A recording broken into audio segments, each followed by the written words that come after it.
जय हिंद दोस्तों, मैं अनुराग स्वागत करता हूं आपके अपने YouTube channel the winners official में। और बताइए क्या चल रहा है जीवन में, कैसी चल रही है आप लोगों की पढ़ाई? सब ठीक ठाक कि बस यूं ही मज़े मज़े में चल रहा है जीवन? क्योंकि टाइम का तो पता चलता नहीं है, कब कब टाइम बीत जा रहा है।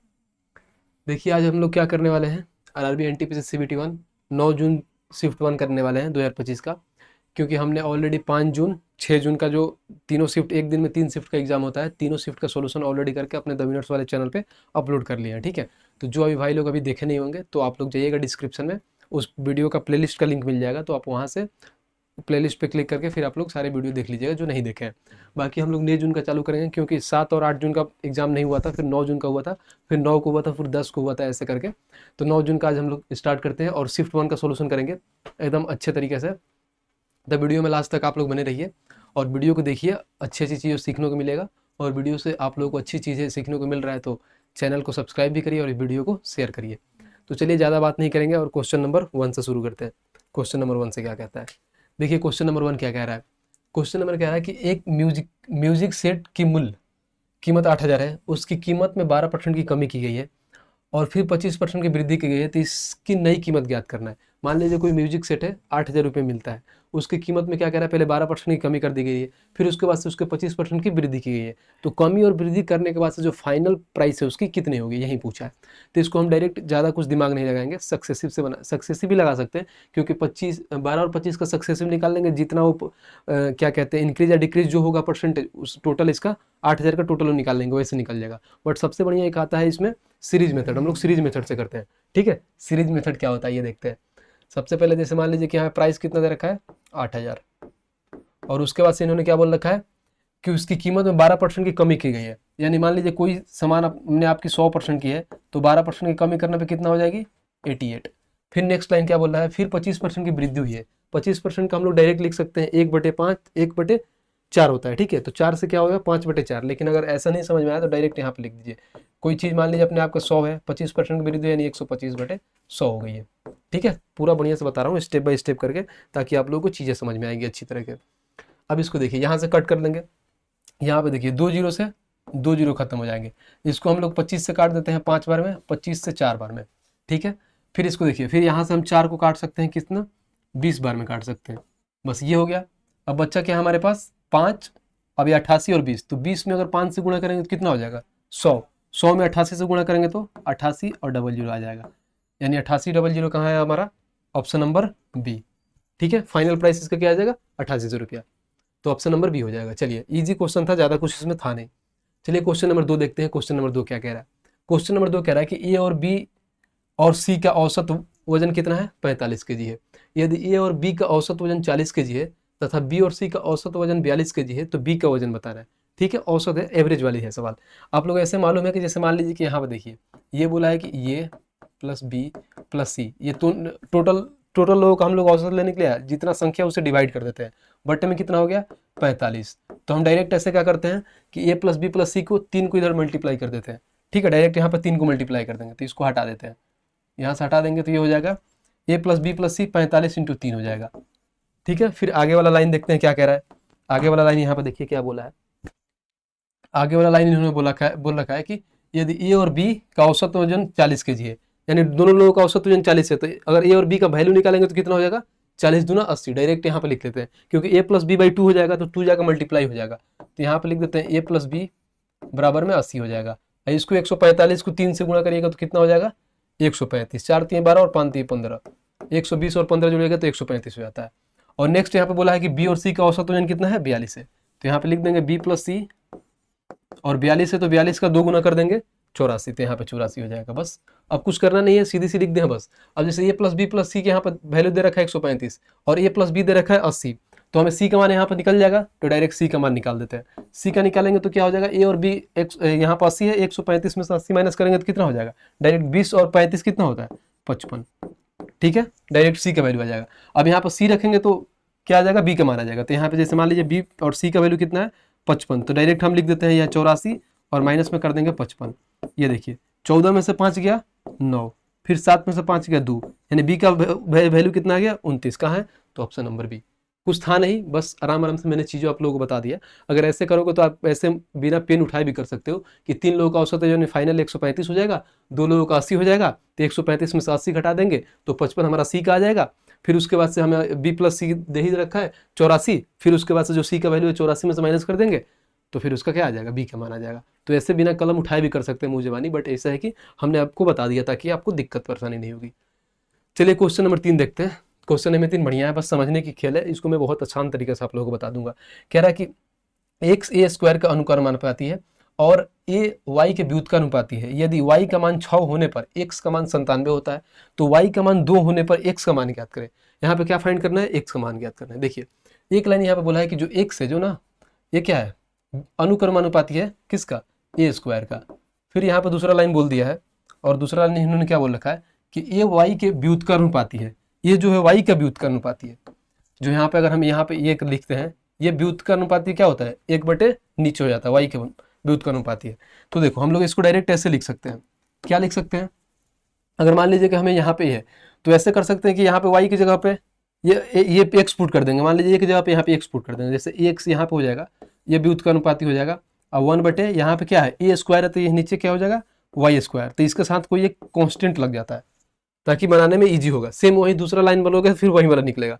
तो सबसे बेटर है कि ये वाला तो आपको फॉर्मेट मालूम हो गया, लेकिन इसको बनाना कैसे है, बस देखिए जब भी अगर ऐसा चीज़ें देता है ना, जैसे मान लीजिए कि इसमें ऐसा होगा कि 3, जैसे मान लीजिए इसमें 4 निकलता है, जैसे मान लीजिए 4 वैल्यू होते हैं, जैसे एक्स हो गया, वाई हो गया, जैसे x1 y1, फिर हो गया x2 y2, समझ रहे हैं, 4 हो गया। तो इसमें से ऐसे करता है ना कि 3 लोगों का मान देता है और 1 लोगों का मान फाइंड करना होता है। ध्यान से देखिए कि 3 का वैल्यू दिया है, देखिए 1, 2 और 3, यानी 3 लोगों का फाइंड ऑलरेडी दिया है और 1 लोगों का फाइंड करना है। क्वेश्चन में आप लोग ये देखिएगा कि कितने लोगों का दिया है। आपको जब लग गया कि 3 लोगों को दिया है तो 1 लोगों को फाइंड करना है, तो सबसे आसान ट्रिक बताता हूँ। ये सब खेल और खेलने की जरूरत नहीं है, क्योंकि एट द एंड सारे चीज जो भी निकालोगे ना तो प्रॉपर्टीज के हिसाब से वही वैल्यू आएंगे। बट एक चीज याद रखना है, वो क्या रखना है तो हम आपको बताते हैं। जैसे मान लीजिए कि इसमें इसको छोटा कर लेते हैं ताकि आपको थोड़ा समझाने में आसानी होगी। देखिए इसको छोटा कर लेते हैं, इसको मिटाते हैं। देखिए डायरेक्ट कुछ नहीं करना, बस आपको फंक्शन याद करना है कि देखिए एक हो जाएगा x1 इंटू में y1, यहाँ पे y1 होता है, बट यहाँ पे बोला है कि क्या x का जो व्युत्क्रमानुपाती है y स्क्वायर है, तो यहाँ पे क्या हो जाएगा y स्क्वायर इक्वल टू में क्या हो जाएगा फिर x2 इंटू में y2 का स्क्वायर। बस यही है। अब जो जो बोला है वैसा वैसा वैल्यू रख देंगे। देखो यहाँ पे क्या बोला है, अब वहाँ पे जो जो वैल्यू आप रखोगे, तो ये थोड़ा ज़्यादा लग रहा है कि हमें उधर चला गया है, ऐसे करेंगे तो हो जाएगा। देखिए अब यहाँ पे वैल्यू में क्या दे रखा है, वैल्यू में देखिए वैल्यू हम रखते हैं जो इन्होंने दे रखा है। बोला है क्या कि y का मान 6 हो जाता है, यानी y का मान 6 हो जाता है और x का 97, तो x 97, y का मान 6, यानी स्क्वायर है तो 6 का स्क्वायर कितना हो जाएगा 36। फिर x2, यहाँ पे x2 नहीं दिया है, y का मान दिया है 2, तो x2 सेम हो जाएगा ऐसे, और y का मान यहाँ पे क्या दे रखा है 2, यानी y स्क्वायर है यहाँ पे, तो 2 का स्क्वायर कितना हो जाएगा 4। अब कुछ नहीं करना है, बस ऐसे काट देते हैं। जैसे मान लीजिए कि इसको आप काटते हो, देखो 4 से काटोगे 9 बार में खत्म, और x का मान निकालना है तो इसको देखो 9 7 63 के 3 हाथ में 6, 9 9 81 और 6 87, तो x का वैल्यू 873 का है, ऑप्शन नंबर बी। तो एकदम इजी वे में समझ जाओगे कि क्या बोला है। एकदम बस आपको ये फॉर्मेट मालूम होना चाहिए, बाकी हमें फॉर्मेट पर कोई ध्यान नहीं देना है कि 4 चीज़ें होता है जिसमें से 3 चीज़ें का मान दे रखा होता है और 1 चीज़ें की मान निकालना होता है। चलिए नेक्स्ट क्वेश्चन देखते हैं। क्वेश्चन नंबर 4 देखते हैं। क्वेश्चन नंबर 4 क्या कह रहा है। क्वेश्चन नंबर 4 कह रहा है कि ए 2 स्टेशनों के बीच रेलवे ट्रैक 8 दिनों में बिछा सकता है और बी उसी कार्य को 24 दिन में पूरा कर सकता है। सी की सहायता से वे इस कार्य को 3 दिन में कर सकते हैं, तो सी अकेले उस कार्य को कितना दिन में पूरा करेगा। टाइम एंड वर्क के सवाल है, बहुत ईजी सवाल होते हैं। ये जो है 8 दिनों में बिछा सकता है। देखिए ये जो है 8 दिनों में बिछा सकता है। बी क्या कह रहा है 24 दिन के लिए, ठीक है। और यहाँ पे एक लाइन यहाँ पे बोल दिया है लास्ट में, जो आप लोगों को मैं दिखाना चाहूँगा।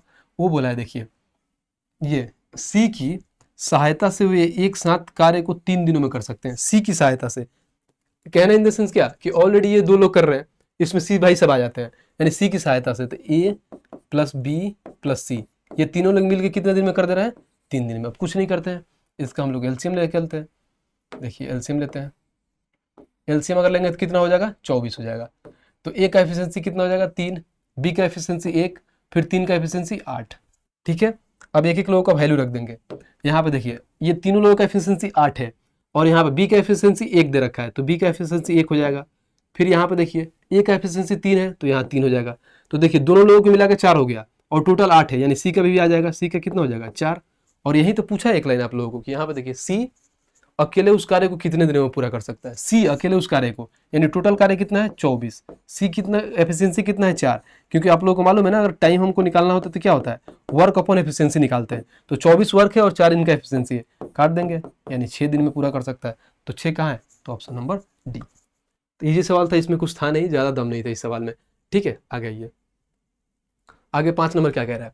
5 कह रहा है कि एक घनाभ की लंबाई, चौड़ाई और ऊंचाई क्रमशः 10, 17 और 14 के अनुपात में है तथा इसका संपूर्ण पृष्ठीय क्षेत्रफल इतना दे रखा है, तो घनाभ की लंबाई निकालना है। देखो यहाँ पे अगर घनाभ की लंबाई निकालना है तो हम सीधी सी बात देखेंगे कि लंबाई यहाँ पे कितना दे रखा है, घनाभ की लंबाई 10 दे रखा है। तो जो भी ऑप्शन होगा वो 10 का मल्टीपल होगा।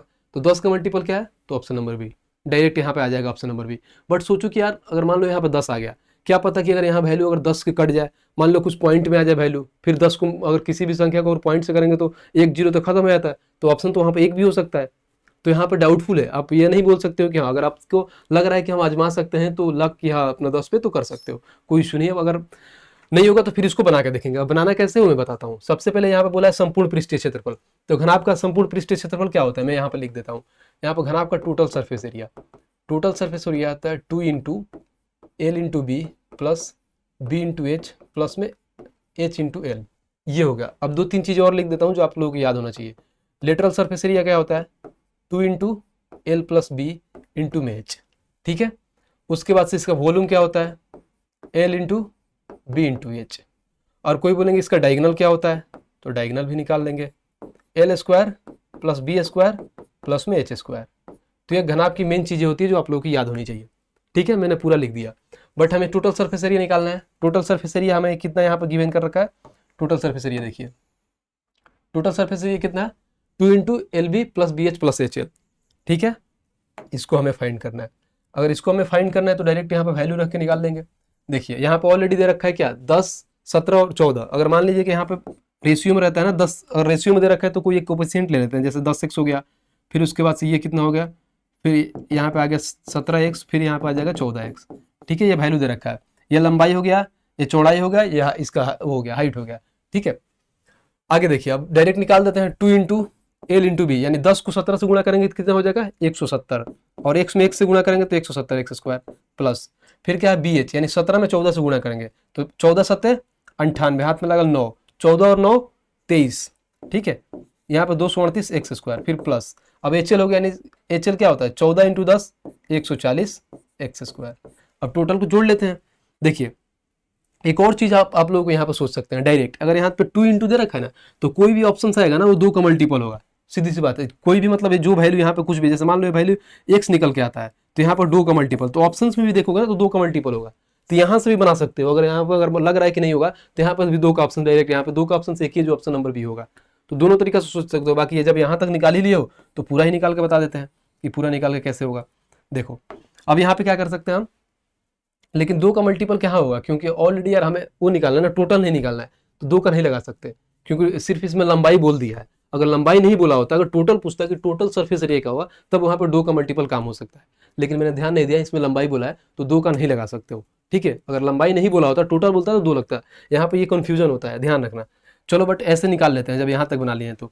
देखो 170 और 140 कितना हो गया, 70 में 40 जोड़ दोगे तो कितना हो जाएगा 210, यानी 310 प्लस में क्या होगा 238 एक्स स्क्वायर। डायरेक्टली लिख लेते हैं, ये हो गया 8, ये हो गया 4 और 3 2 5, 548 एक्स स्क्वायर, और इंटू में यहाँ पर 2 है, ये 2 हो गया, यानी टोटल कितना हो जाएगा 1096। ऑलरेडी यहाँ पर दे रखा है 1096, और इसी का तो वैल्यू दे रखा है हमें 1096 का वैल्यू दे रखा है 1096, ठीक है 1096। तो यानी समझ लो कि एक्स स्क्वायर हमें क्या आ जाएगा 1 आ जाएगा, तो एक्स का वैल्यू क्या हो जाएगा 1 हो जाएगा। एक्स का वैल्यू 1 हो गया, तो देखो हमें निकालना क्या है, ये वाली मान निकालना है, हमें लंबाई निकालना है ये 10x, यानी 10 में 1 से गुणा करोगे तो क्या होगा 10 ही होगा। तो ऑप्शन नंबर क्या होगा बी। तो आप स्टार्टिंग में वो भी जो मल्टीप्लाई से बनाया तो वह भी बना लोगे, और नहीं तो आपको फॉर्मूला मालूम है तो ऐसे फॉर्मूला से ही बना लोगे। दोनों तरीका जो आपको बेस्ट लगे उससे बना लोगे। चलो क्वेश्चन नंबर 6 देखते हैं। क्वेश्चन नंबर 6 क्या कह रहा है, कह रहा है कि सीमा और दर्शन की आय का अनुपात इतना इतना क्रमशः है, ठीक है। 15,000 9,000 की बचत करते हैं, यदि उनके व्यय का अनुपात इतना इतना है तो सीमा और दर्शन का कुल व्यय ज्ञात करना है। देखो यहाँ पे एक लाइन दे रखा है, क्या ये वाला लाइन करो, यदि उनके व्यय का अनुपात 11 और 16 है। व्यय यानी व्यय मतलब समझते हो क्या होता है, एक्सपेंडिचर यानी खर्च करते हैं। कितना, 11 और 16 के अनुपात में। तो जो भी ऑप्शन होगा ना 11 और 16 का योग का मल्टीपल होगा। तो 11 और 16 का योग कितना होता है, 11 और 16 27, यानी 27 का मल्टीपल होता है। देखो 27 में, यानी देखो 27 का 3 गुना करोगे तो कितना होता है, 81 होता है। 27 दूना 54, यानी ये तो कटेगा ही नहीं। 64, यहाँ 62 है, ये नंबर खत्म हो गया। 64 आता है 27 के मल्टीपल में, नहीं होगा, खत्म। ये देखो ये हो सकता है, ये देखो 63 आता है, ये भी नहीं हो सकता है, यानी एक ही ऑप्शन हो गया, ऑप्शन नंबर सी। इसको काटेगा तो 27 से कट जाएगा, ठीक है, तो ऑप्शन नंबर सी हो गया। बट ये कहोगे भैया यार ऐसा थोड़ी होता है, मान लो कि 2 ऑप्शन मिल गया तो फिर क्या करोगे, तो कुछ नहीं करेंगे भाई, जैसे सारे लोग बनाते हैं बेसिक से वैसे बनाएंगे। चलो बेसिक से इनकम का पहले रेशियो लिख लेते हैं। इनकम का रेशियो 7:8 है। उसके बाद से इन लोगों का क्या है, एक्सपेंडिचर क्या है, 11:16। ये हो गया इनकम अपना, ये हो गया एक्सपेंडिचर। देखो जब भी इनकम में से एक्सपेंडिचर घटाते हैं तो क्या आता है अपना, इनकम में से एक्सपेंडिचर घटाएंगे तो सेविंग आएगा, ठीक है। अब सेविंग इन्होंने दे रखा है कितना, 15 के, यानी हम हजार को के से डिनोट करते हैं, ठीक है, यहाँ पे 9 किया जाएगा। चलो अब यहाँ पे इसका क्या करेंगे, एक तो पूरा बेसिक्स हो जाएगा, बट हम लोग उससे बेसिक्स नहीं बनाएंगे, हम लोग क्रॉस मल्टीप्लाई बनाएंगे। जब आप रेशियो पढ़े होगे ना, इससे पहले तो आप क्रॉस मल्टीप्लीकेशन मालूम होता है क्या होता है। देखो सबसे पहले इन दोनों का मल्टीप्लाई करके इनका डिफरेंस लेते हैं, फिर इन दोनों का मल्टीप्लाई करके इनका डिफरेंस लेते हैं, और जो इनका डिफरेंस होता है इनके डिफरेंस के बराबर कर देते हैं, ठीक है। वैसे उनका मान क्या, इनकम का मान निकल जाता है। देखो निकाल के दिखाते हैं। 11 में 8 से गुणा करेंगे कितना हो जाएगा, 88, और 16 7 कितना होता है, 16 7 112, 112 और 88 कितना हो गया। अब देखो यहाँ पे 112 हो गया और इसका डिफरेंस ले लेंगे 88, तो देखो यहाँ पे 12 12 24, यानी डायरेक्ट हमें आया कितना 24। तो यहाँ पे हम लिख देंगे, देखिए 24 आ गया इसका डिफरेंस। अब देखो इनका गुणा करते हैं, 15 में 16 से गुणा करते हैं, तो 15 छक्का 90, हाथ में आया कितना 9, 15 और 9 कितना होता है 24, यानी 240 ये हो गया। और फिर ये 11 9 99, ये हो गया 99। इनका डिफरेंस ले लेते हैं, 99 और 240 का कितना हो गया, देखो तो कितना होगा 141, और यहाँ पे के है तो के जगह हम 3 जीरो ले सकते हैं, यानी इनका डिफरेंस कितना 141। तो हम ये बोल सकते हैं कि 24 का जो वैल्यू है 141,000 है। बस हमें मान लो कि किसका मान निकालना है, हमें इन दोनों का डायरेक्ट हम लोग इनकम का मान निकाल देंगे। इन दोनों का इनकम का योग कितना हो गया 8 और 15, 8 और 7 कितना होता है 15, तो यहाँ पे हम 15 का मान निकाल लेंगे डायरेक्ट। अगर 15 का मान डायरेक्ट निकालेंगे, क्योंकि देखो हमें यहाँ पे एक लाइन बोल दिया, अगर वही बोलता ना कि इनकम निकालना हो, अगर वही बोलता कि इनकम निकालना हो तो डायरेक्ट 15 निकाल लेते। अगर कोई एक का बोलता कि मान लो सीमा का चाहे दर्शन का कोई एक का निकालते तो उससे मल्टीप्लाई करके उसका निकाल लेते। बट हमें यहाँ पे एक्सपेंडिचर बोल दिया, तो एक्सपेंडिचर निकालने के लिए क्या जानते हो क्या करोगे, पहले इनकम निकालेंगे, फिर इनकम निकालने के बाद से सेविंग को माइनस करेंगे। क्योंकि मान लो जो आप कमाते हो उसके बाद से जो आपके पास इनकम आता है, तो अगर हम एक्सपेंडिचर निकालना है तो मान लो हम इनकम हम आ गया 10,000 रुपये, ठीक है, हमें एक्सपेंडिचर निकालना है, हमें सेविंग भी करना है। तो इनकेस मान लो हमें 10,000 में से 5,000 सेविंग करना है, तो एक्सपेंडिचर कैसे आएगा, तो मान लो 10,000 कमाए, फिर 5,000 जो हमारा सेविंग है उसको रख देंगे, तो 10,000 में से 5,000 माइनस करेंगे तो 5,000 बचे क्या, वो एक्सपेंडिचर हो जाएगा। वही चीजें बोला है कि पहले इनकम निकाल लेंगे, इनकम में से फिर सेविंग निकालेंगे तो इसका एक्सपेंडिचर आ जाएगा। तो यहाँ पे निकाल लेते हैं इनकम। देखो इसको हम लोग काटते हैं 8 से काटेंगे तो कितना बार में कटेगा, देखो 8 से 3 बार में कटेगा। इसको 8 से काटते हैं, तो इसको 8 से काटोगे तो देखो 8 एकम 8, 8 6 14 61, तो 8 7 56, फिर 50, तो 8 6 48 2 20, फिर यहाँ पे हो जाएगा 8 दूना 16, फिर यहाँ पे हो जाएगा 4 और 5, तो 8 5 40। अब देखो कुछ नहीं करना, अब इसको 3 से नहीं काटेंगे, ये देख लेते हैं कितना गुना है, 5 गुना है, तो ये भी 5 गुना हो जाएगा, अपने आप के 5 गुना कर लेते हैं। 50 25 के 5 हाथ में 2, 5 दूना 10 और 2 12, हाथ में 1, 6 5 30 और 1 31, हाथ में 3, 17 5 85 और 3 88, यानी ये टोटल क्या आ गया हमारा, इनकम आ गया। अब इनकम में से सेविंग घटा देते हैं भाई, तो एक्सपेंडिचर आ जाएगी इन दोनों का। तो इनकम कितना हो जाएगा हमारा 88,125, और सेविंग कितना है हमारा 15 और 9 24, 24,000 माइनस कर देते हैं। 24,000 माइनस करोगे तो 5 हो जाएगा, ये 2 हो जाएगा, 1 हो जाएगा, ये 4 हो जाएगा, फिर यहाँ पे क्या आ जाएगा 6 आ जाएगा। कितना है 64,125, ऑप्शन नंबर सी। तो ऐसे बेसिक से भी पूरा बना सकते हैं कि 64,125 यहाँ से बेसिक से भी आ जाएगा। लेकिन मैंने अभी आप लोगों को 27 का मल्टीपल के हिसाब से बनाया था, तो आप मल्टीपल को भी यूज करके बना सकते हैं। लेकिन जिन लोगों को लगे कि हाँ हमें मल्टीपल समझ में नहीं आया, चाहे 2 ऑप्शन मिल जाए, तो फिर यही बेसिक है। क्योंकि इसमें ये बस गेम बना दिया यहाँ पे एक्सपेंडिचर पूछ के, अगर वहीं सेविंग और चाहे वो इनकम पूछते तो बहुत ईजी वे में निकाल लेते। ठीक है, इतना कुछ था नहीं इसमें। चलिए क्वेश्चन नंबर हम लोग 7 देखते हैं। क्वेश्चन नंबर 7 क्या कह रहा है। क्वेश्चन नंबर 7 यहाँ पर दे रखा है और इसका तुल्य भिन्न निकालना है।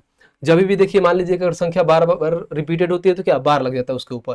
जैसे 8.9 27 के बाद से देखिए यहाँ पर रिपीट हो रहा है 27 27 27, तो यहाँ पे बार लिख देते हैं।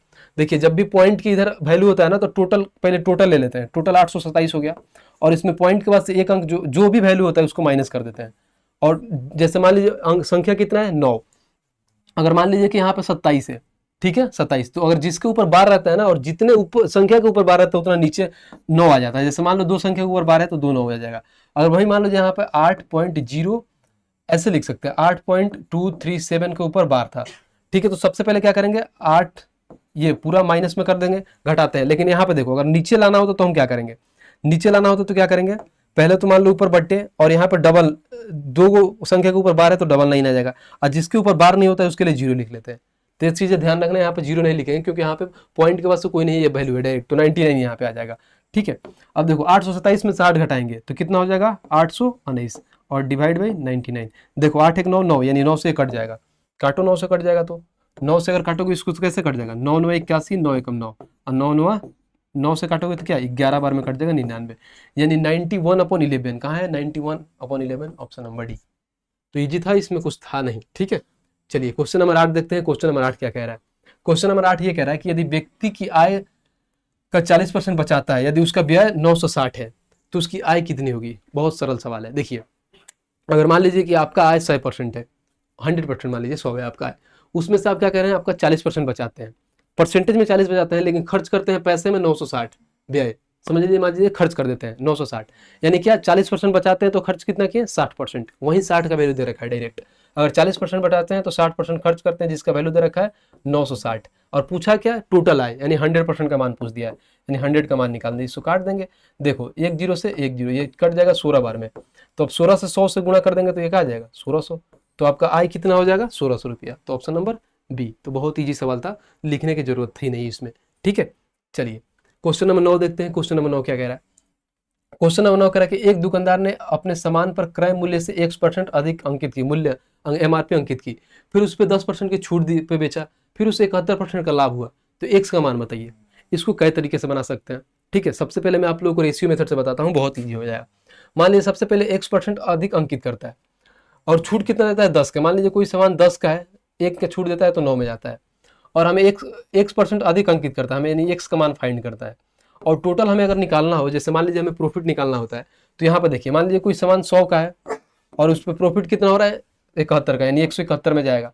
तो जब भी अगर हम लोग बीच वाली मान निकालने होता है ना, तो जो वैल्यू दे रखा है नीचे वाली वो ऊपर वाले से डिवाइड कर देते हैं, जो डिवाइड करेंगे वही एक्स का मान आ जाएगा।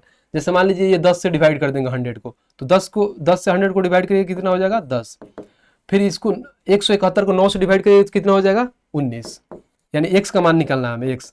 तो अब देखिए यानी 10 के समान 19 में जा रहा है, कितना का हमें लाभ हो रहा है 9 का लाभ हो रहा है, कितने पे 10 पे, ठीक है, क्योंकि एक्स का ही मान निकालना है ना, 10 का समान 9 पे जा रहा है, इंटू 100 कर देंगे, तो ये हो जाएगा कितना 10, यानी 90 आ जाएगा, यानी एक्स का वैल्यू जो मान कितना हो जाएगा 90। ये तो रेशियो से है, ठीक है, कि आप लोगों को मालूम होता है कि एक बीच वाली कोई वैल्यू नहीं देते हैं, क्योंकि अगर मान लो ये वाला वैल्यू दे देता है ना तो फिर क्रॉस मल्टीप्लाई करके ये वाला निकालते हैं, ठीक है, हम लोग डायरेक्ट डिवाइड करके फिर ये बीच वाली मान निकाल लेते हैं, ये ऐसे हो गया।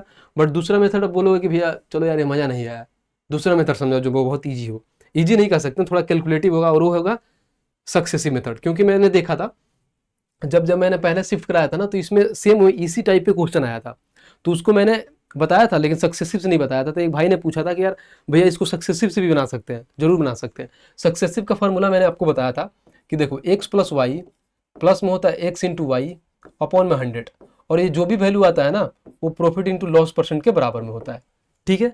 लेकिन यहाँ पे देखो, यहाँ पे एक चीज़ दे रखा है, यहाँ पे मार्क प्राइस का मान नहीं दे रखा है, यहाँ पे मार्क्स प्राइस जो X% अंकित करता है उसका वैल्यू दे रखा है, बट लेकिन फाइनल दे दिया कि किसको फाइनल टोटल प्रॉफिट कितना हो रहा है, तो टोटल प्रॉफिट कितना दे रखा है यहाँ पे देखिए, यदि उसे 71% का लाभ हुआ, यानी फाइनल 71% का मान दे दिया है, तो कुछ नहीं करेंगे, वैसे ही बनाते हैं। देखिए एक्स के जगह पे हम लोग क्या लिखेंगे, एक्स अधिक अंकित करता है तो एक्स लिख देंगे, और दूसरे में क्या है 10% की छूट देता है तो यानी माइनस का 10 कर देंगे। अगर माइनस और प्लस ये हो गया, मल्टीप्लाई करेंगे तो माइनस ही होता है, और एक्स इंटू वाई करेंगे तो 10 में 1 से गुणा करेंगे तो क्या हो जाएगा 10x, बट्टे में नीचे में 100 आ जाएगा, अब बराबर में हो जाएगा प्रॉफिट इनटू लॉस परसेंटेज। यहाँ पे लिख सकते हैं, बट यहाँ पे वैल्यू दे दिया है, कितना दे दिया है 71, तो यहाँ पे 71 लिख देंगे, ठीक है। अब देखो कुछ नहीं करते हैं, यहाँ से 0 से 0 खत्म हो गया, 10 हो गया, तो 10 में 1 से गुणा करेंगे तो कितना हो जाएगा 10x, माइनस में 10 से गुणा करेंगे कितना हो जाएगा 100, और माइनस में यहाँ पे x हो जाएगा, बराबर में 71 हो जाएगा। देखिए ये 10x और minus x, 10x minus x क्या हो जाएगा 9x, और बराबर में क्योंकि यहाँ पे देखिए ये 10 है तो इधर भी जाकर क्या होगा मल्टीप्लाई हो जाएगा, तो ये 710 हो जाएगा। तो देखिए ये हो गया 710 और इधर का 100 है माइनस में, तो उधर जाके क्या हो जाएगा प्लस में हो जाएगा, तो 810 हो जाएगा। अब यहाँ पे x का मान निकाल लेंगे, ईजी है बहुत ईजी। देखिए 9 क्यों गिर रहे हो, चलो यहाँ से 9 से काटते हैं, 9 से काटते हैं तो 9 बार में जाएगा 90, यानी x का वैल्यू यहाँ से भी आ जाएगा 90। कहाँ है, तो ऑप्शन नंबर ए। तो दोनों तरीका से बता दिया, आपको जो भी तरीका अच्छा लगे और जो चीज़ें अच्छा से समझ में आए तो वो चीज़ें एग्जाम में आप अप्लाई कर सकते हो। ठीक है, मेरे हिसाब से दोनों बेस्ट है, जो आपको एग्जाम में क्लिक है वो यूज़ कर लीजिएगा। चलिए क्वेश्चन नंबर 10 देखते हैं। क्वेश्चन नंबर 10 क्या कह रहा है। क्वेश्चन नंबर 10 कह रहा है कि कुछ कंचे को 4 बक्से में ABCD में इतना इतना में अनुपात में पैक किया गया, यदि बक्सा बी में बॉक्स डी से 400 कम है कंचे, ठीक है, तो सभी बक्सों में कुल कितने कंचे हैं, यानी टोटल हमें कंचे बताना है। टोटल कंचे बताने के लिए हम डायरेक्ट ऐसा भी कर सकते हैं, मल्टीप्लाई फैक्टर से निकाल लेंगे। टोटल देखते हैं रेशियो कितना दे रखा है, 6 3 9 7 16 और 5 21, यानी 21। जो भी ऑप्शन होगा 21 का मल्टीपल होगा, क्योंकि 21 का ही मान निकालना है, टोटल का निकालना है। तो 21 का मल्टीपल देख लेते हैं। 21 में 41 आता है, नहीं आता है। 21 के मल्टीपल में 40 आता है, नहीं आता है। 39 भी नहीं आता है, यानी 21 दूना 42 होता है, यानी ऑप्शन नंबर बी। तो ऐसे डायरेक्ट मल्टीपल से निकाल लेंगे। लेकिन फिर कहोगे नहीं भैया इसको पूरा बेसिक से बता दो, तो भी बता देते हैं, क्योंकि यहाँ पे वैल्यू दे रखा है 6 3 7 और 5। ये हो गया ए, ये हो गया बी, ये हो गया सी, और इन लोगों को बोला है क्या कि बी और डी के, बी में डी से 400 कम है, बी में है डी से 400 कम है, यानी ऐसे रेशियो में कितने कम है 2 का कम है। और यहाँ पे कंचे में कितना कम है 400, ठीक है। और टोटल का पूछा है, टोटल 21 का मान निकालना है। तो देखिए ये 2 से कट जाएगा 200 बार में, और 21 का 200 करोगे तो कितना मल्टीप्लाई कर दोगे तो 42 हो जाएगा। तो ईजी था, कुछ था नहीं इसमें, तो डायरेक्ट हम लोग वैसे भी निकाल लेंगे, बाकी ये मैं बता ही दिया आप लोगों को। चलिए क्वेश्चन नंबर 11 देखते हैं। क्वेश्चन नंबर 11 कह रहा है कि दो समरूप त्रिभुजों का संगत भुजाओं की लंबाई का अनुपात इतना दे रखा है 15 और 14। इन दोनों त्रिभुज के क्षेत्रफलों का अनुपात दे। जब भी देखिए संगत भुजा बोले ना, क्योंकि यहाँ पर संगत बोला है, संगत भुजाओं का, यानी सारे भुजाएं बराबर होती है जिनकी। तो जब भी अगर मान लीजिए कि यहाँ पर साइड का रेशियो देता है ना, अगर साइड का रेशियो 2 और 3 में दिया है, ठीक है, तो इसका जो एरिया होता है ना, तो इसका स्क्वायर हो जाता है, यानी 4 और 9 हो जाता है। तो सेम यही बोला है, इनको साइड दे रखा है 15 और 14, तो इनका क्या हो जाएगा, एरिया कितना हो जाएगा, 15 का होता है 225 और 14 का कितना होता है 196। तो 225 से 196 कहाँ है, तो ऑप्शन नंबर सी। तो इसमें कुछ था ही नहीं, देख के बस ऑप्शन लगाना था आपको। चलिए क्वेश्चन नंबर 12 देखते हैं। क्वेश्चन नंबर 12 क्या कह रहा है, सारे रिपीटेड ही सवाल थे, बस खाली इसमें वैल्यू इधर उधर चेंज करके दिया है। पिछले शिफ्ट में ऑलरेडी सारी चीजें करा दिया हूँ मैंने। 5m² plus 18m plus 16 equal to 0 का मूल ज्ञात करना है। जब भी मूल ज्ञात करना होता है तो क्या करते हैं हम लोग, यहाँ पे देखिए 16 और 5 हो गया, इसको मल्टीप्लाई कर लेते हैं। 16 और 5 से मल्टीप्लाई करेंगे 80, तो 80 को हम लोग ऐसे 2 भागों में तोड़ते हैं कि अगर जोड़ने पे 18 है, ठीक है, और गुणा करने पे 80 है, तो ऐसा कौन सी संख्या है, 2 10 और 8। तो यहाँ पे लिख देंगे 10 और 8। हम डायरेक्ट निकाल रहे हैं, वैसे भी आप निकाल सकते हो लेकिन डायरेक्ट निकालते हैं। यहाँ पे प्लस का साइन है तो हम लोग यहाँ पे निकालने के लिए क्या साइन चेंज कर देते हैं, यानी यहाँ पे माइनस हो जाएगा, ये हो गया। लेकिन जो यहाँ के जो एम के साथ कोफिशिएंट जो लगा होता है, जो वैल्यू, इससे डिवाइड कर देते हैं, यानी इसको 5 से डिवाइड कर देंगे, इसको 5 से डिवाइड कर देंगे, बस हम इसको काट देंगे, यानी 10 को यानी -2 और -8/5, यही आपका वैल्यू, इसका मूल आ जाएगा -2 8/5, ऑप्शन नंबर सी। तो कुछ था ही नहीं, बहुत ही सवाल था ये। चलिए क्वेश्चन नंबर हम लोग 13 देखते हैं।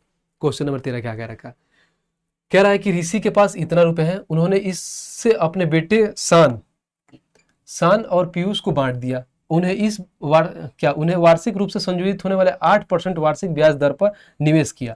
यह देखा गया कि शान और पीयूष का क्रमशः 19 और 20 वर्ष बाद समान राशि प्राप्त हुआ। बस ये वाली आप लोगों को लाइन पकड़ना है इसमें, क्योंकि इस टाइप में यही किया जाता है, समान राशि प्राप्त हुआ। अब देखिए पहले 8% का हम लोग फ्रैक्शन वैल्यू निकालते हैं। तो इसमें पूछा है शान का वैल्यू, पूछा है शान का 8% का फ्रैक्शन वैल्यू निकालना होता है, क्या करते हैं, ऐसे तो डायरेक्ट लिख सकते हैं क्या, 2/25 होता है। लेकिन अगर निकालना हो तो कैसे निकालोगे, अगर निकालना तो जैसे यहाँ पे हो जाएगा 8, अब परसेंटेज है तो हटते ही नीचे क्या आ जाता है, 00, काट दो यहाँ पे, 4 दूना 8 और 25 को करोगे 4 डिवाइड करोगे 100 से 4 से, तो 25 आ जाएगा, ये आ गया 2/25।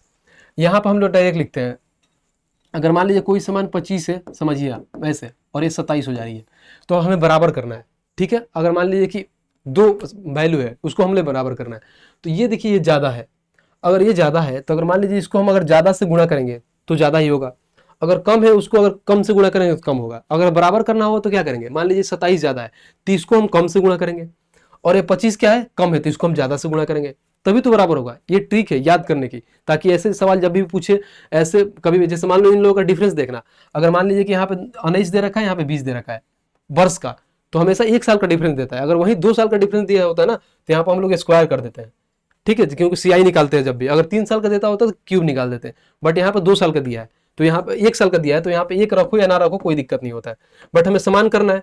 तो यहाँ पे देखिए, जब भी जो बड़ा वाला एज होगा, जैसे मान लीजिए 20 साल है, तो ये छोटे वाले से गुणा हो जाएगा, मतलब गुणा इन द सेंस कि इसके बराबर होता है। तो हम इसको ये वाला जो ये वाला मान होगा ना 20 इन द सेंस क्या, ये बड़ा वाला है तो ये क्या छोटे वाले का मान हो जाएगा, ठीक है। और ये बड़ा है क्या है, अगर मान लीजिए इसका मान अगर हम 19 लेते हैं, अगर ये बड़ा है तो ये छोटे वाले का हो जाएगा। बस अब यहीं पर रख देते हैं हम। अब देखिए इसमें पूछा क्या है, ये देखा गया कि सान और पीयूष को क्रम से सान का 19 दिया है। जैसे मान लो यहाँ पे हम लिखते हैं सान का 19 और पीयूष का दे रखा है 20। तो देखो यहाँ पे सान का 19 है तो यहाँ पे बड़ा हो जाएगा, छोटा है तो ये बड़ा हो जाएगा, यानी सान का वैल्यू ये हो जाएगा, 19 जो सान का वैल्यू हो जाएगा। और जो यहाँ पे छोटा वाला वैल्यू हो जाएगा, यहाँ पे बड़ा है तो छोटा वाला यानी पीयूष का वैल्यू हो जाएगा। बस ये पर मैं समझाने के लिए इतने बार बार बोल रहा हूँ, तो आप लोगों को आप याद हो जाए। नहीं तो डायरेक्ट कर सकते हो कि यानी 25 से 27, यानी जो 27 बड़ा वाला है तो छोटा वाला का मान हो जाएगा, 25 छोटा है तो बड़ा वाला का मान हो जाएगा, बस निकाल दो। और ये टोटल का मान कितना दे रखा है 52 का मान कितना हो गया 1612, ठीक है। हमें निकालना किसका है, सान का, यानी 27 का निकालना है। तो डायरेक्ट हम देखो 27 का मल्टीपल भी देख लेते हैं कि 27 का मल्टीपल कौन है, 3 यानी 9 का मल्टीपल देख लो। ये देखो 7 7 14 और 5 कितना होता है 19, यानी 9 का मल्टीपल नहीं है। 8 7 15 और 5 20, ये भी नहीं 9 का मल्टीपल। 8 3 11 और 7 18, ऑप्शन नंबर बी हो सकता है। 8 6 14 और 7 21 नहीं होगा, यानी ऑप्शन नंबर बी डायरेक्ट हो जाएगा। बट यहाँ इतना निकाल ही लियो तो वो भी निकाल लो, यानी 27 का मान निकालना है तो इसे निकाल लो। तो देखो ये 1612 जो है 52 का मान है, हमें 27 का मान निकालना है। काट दो यहाँ पे, इसको देखो 13 से काट दो, 13 चौका 52, 13 से काटोगे 13 कम 13 3 31, 13 दूनी 26, 13 चौका 52, फिर 4 से काट दो, 4 3 12, 4 एकम 4। अब देखो ये 27 को 31 यानी 7 से अगर करते हो तो ऐसे काट देते हैं। 27 एकम 27 का साथ हाथ में लगा 2, 27 का 3 गुना कितना होता है 81, 81 में 2 करोगे तो क्या होता है 83, यानी 837, ऑप्शन नंबर बी। तो ऐसे भी सोच सकते हो, बहुत ईजी सवाल था, बस मैंने आप लोगों को समझाने के लिए इसमें टाइम लिया था। बाकी क्वेश्चन नंबर 14 हमें नहीं लग रहा है कि आप हमें इसे बनाने की जरूरत है, तो आप लोग ये खुद बना लीजिएगा, इजी सवाल है। और बनाते ही आप लोगों को कमेंट में इसका आंसर देना है, ये नहीं कि बस आपको चुपचाप देखते रहना है। अगर आप हमें लग रहा है कि हमारी मेहनत आप लोगों को अच्छा लग रहा है, तो आप भी हमारे साथ कोऑपरेट करिए और इसका सोल्यूशन करके कमेंट बॉक्स में जरूर दीजिएगा, और एक अच्छी सी आप लोगों को इधर से प्यार भरी हार्ट या उसका रिप्लाई जरूर मिलेगा। चलिए क्वेश्चन नंबर 15 देखते हैं। क्वेश्चन नंबर 15 क्या क्या रखा है, x - 1/x बराबर 3 है, तो x² 4 प्लस x² 4 का मान ज्ञात करना। देखिए उस दिन भी आपको बताया था, बस आज भी थोड़ा सा बता देता हूँ। जब भी x - 1/x दे रखा है, अगर n का वैल्यू दे रखा है, अगर इसका स्क्वायर निकालना है तो स्क्वायर में प्लस हो जाता है, वो x² प्लस x 1/x², इसका होता है कि n², ठीक है। और यहाँ पे माइनस है तो यहाँ पे प्लस हो जाता है, ध्यान दीजिएगा, और 2 ऐड हो जाता है। और फिर इसका 4th रूट निकालते हैं तो x² 4 प्लस x² 4, ऐसा नहीं कर देंगे कि यहाँ पे देखिए 4 रूट करते हैं तो ये नहीं कि इसका ले लेते हैं, यहाँ पे करते हैं। जैसे यहाँ होगा n², ठीक है, n² सेम टू सेम हो जाएगा, और प्लस में ये 2 हो जाएगा, ठीक है, ये दोनों। अब देखो जैसे मान लो ये प्लस में 2 हो जाएगा, और इसका स्क्वायर करके फिर यहाँ पे क्या कर देते हैं, माइनस कर देते हैं। तो ये ऐसे होता है कि डायरेक्ट हम निकाल लेते हैं, क्योंकि अगर कोई भी वैल्यू, जैसे मान लो यहाँ पे हम वैल्यू पुट रखते हैं, जैसे मान लो यहाँ पे 3, n का वैल्यू हमने 3 ले लिया, समझो देखो कैसे निकलेगा। n का वैल्यू हमने 3 ले लिया, तो 3 का स्क्वायर 9, 9 और 2 कितना हो गया 11, ठीक है।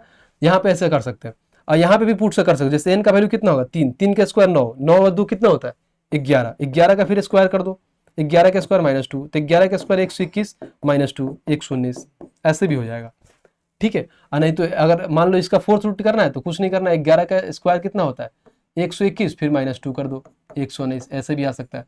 तो ये डायरेक्ट फार्मूला अगर याद है तो फार्मूला पर रख दो, n का वैल्यू रख दो, ऐसे भी आ जाएगा। तो ऑप्शन नंबर ए 119। देखो एक तो हुआ कि पूरा अगर इसका वैल्यू बनाना है, नहीं तो निकालना है। लेकिन देखो यहाँ पे अगर जब भी देखो अगर प्लस में वैल्यू दे रखा है, प्लस में वैल्यू, तो इतना ध्यान रखना कि जो n² होगा वो माइनस में 2 होगा, क्योंकि जब भी अगर स्क्वायर का निकालते हैं तो उसमें से 2 जरूर घटेगा। अगर प्लस में दे रखा है तो माइनस में 2 घटेगा, अगर क्यूब होता है तो माइनस में 3n होता है, 3 × n का वैल्यू होता है, तो यहाँ पर 2 भी घटेगा। तो जो भी ऑप्शन होगा ना, जो ऑप्शन उसमें 2 ऐड करने पर एक परफेक्ट स्क्वायर बन जाएगा।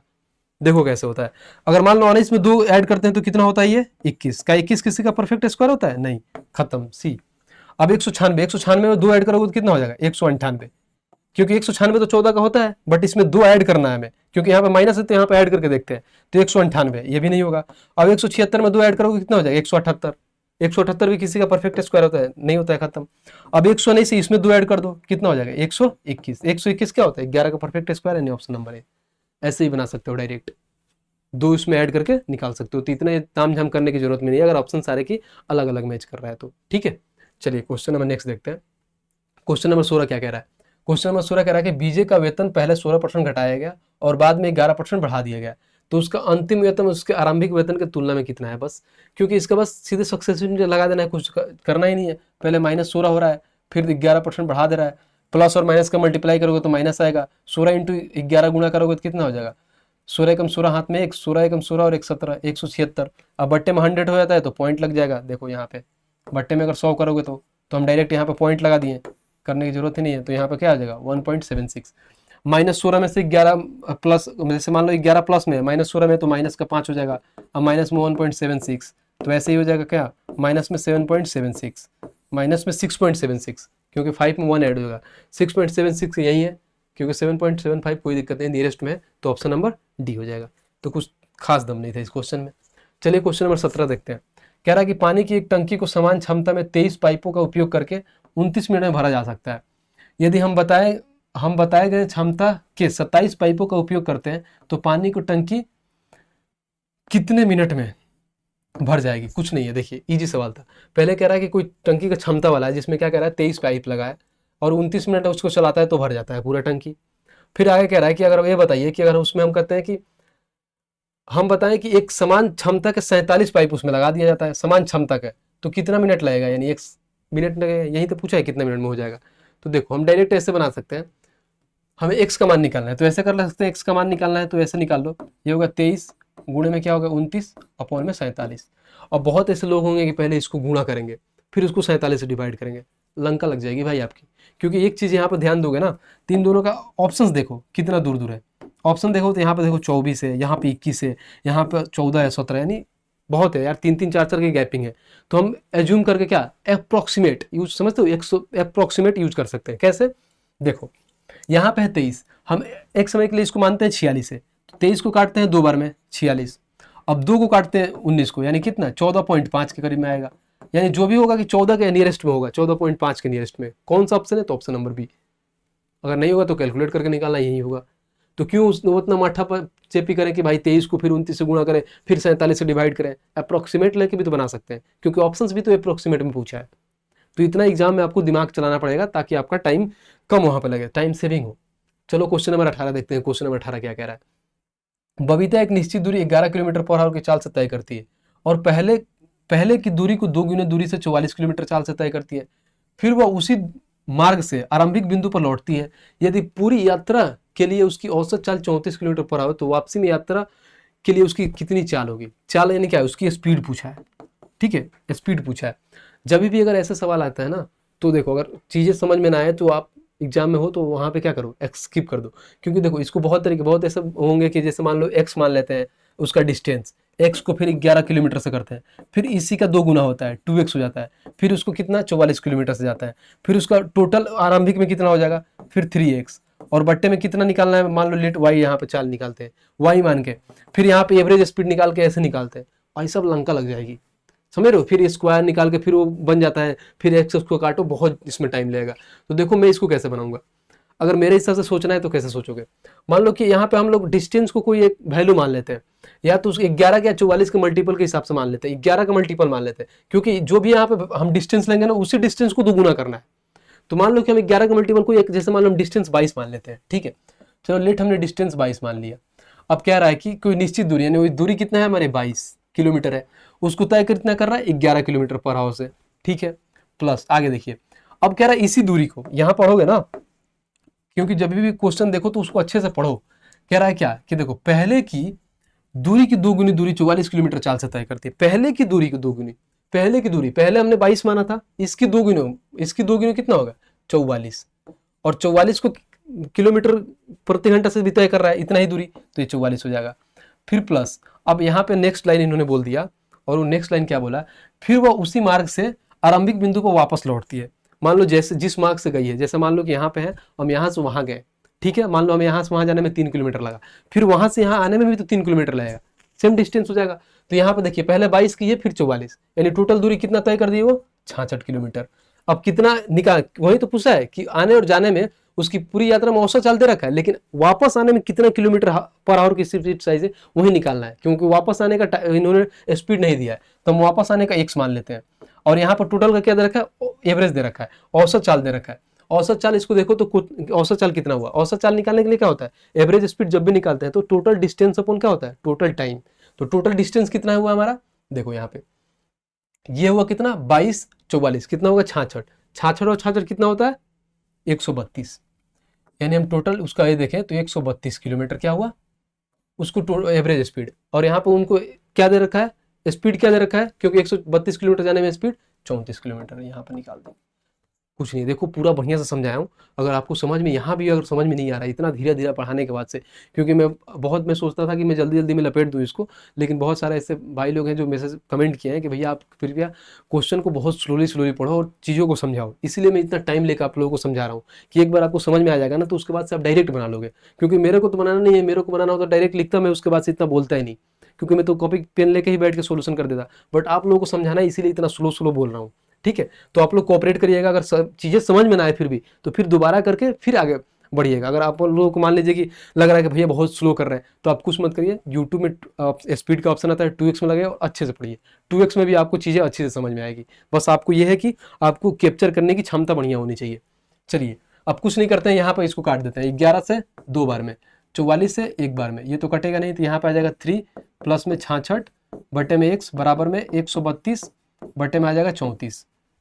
इसको भी अगर हमने काटना है तो काट, 2 से काट दो, 2 से 17 बार में कट जाएगा, 2 से काट दो, 2 छः के 12 1, 2 छः के 12 66। अब कुछ नहीं करते, 3 को उधर भेज देते हैं, तो 66 बटे में x बराबर में हो जाएगा 3 को उधर भेजोगे तो 66 बटे 17 माइनस में 3, तो 17 थी 51, 51 66 में से 51 घटाओगे तो कितना हो जाएगा, 66 में 9 6 15 बटे 17, तो डायरेक्ट यहाँ पे लिख देता हूँ 15 बटे 17, ठीक है। अब इसको काट दो, देखो 3 से काट दोगे 22 बार में, 3 से काट दोगे 5 बार में, तो इधर आ जाएगा ये 5x बराबर में 22 को 17 से गुणा करो, 17 दूना 34, हाथ में 2, 17 दूना 34 और 2 36, ये आ गया।